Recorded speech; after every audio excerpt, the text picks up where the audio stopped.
Welcome to Bishop Kelly News. It's recently come to our attention that our students don't know enough about important scientists. This is Mario Capecchi. Mario Capecchi made a lot of huge discoveries in his lifetime, but when asked, people said this. Who? Who? Like the one from Mario? Who? I don't know who you're talking about. Never heard of that guy. Who's that? Have you ever heard of Mario Capecchi? Yeah, he's best known for his groundbreaking work in his gene targeting in mouse embryo-derived stem cells. He was awarded a Nobel Prize in 2007.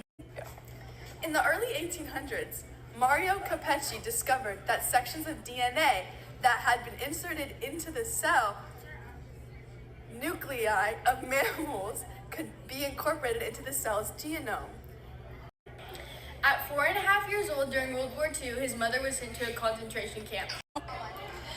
He spent almost 4 years in and out of orphanages and almost died of malnutrition. He went to Harvard, George School, and Antioch College.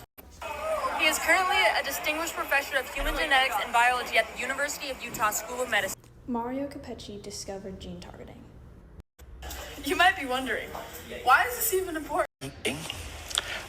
It's a method, essentially, of being able to change any gene in any conceivable manner in an organism. And our particular organism is the mouse. Oh, wow. That is important. To further explain the process of gene targeting, this is Mario Capecchi. Many genes, 30,000 genes, and this allows one to selectively inactivate a particular gene. And for example, if little finger disappears, then we know we're in the program for making little finger. And then that way be able to deduce essentially what each gene is doing by what outcome to the mouse is when we modify a particular gene.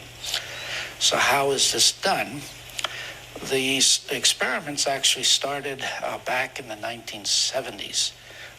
Richard Axel and Wigler had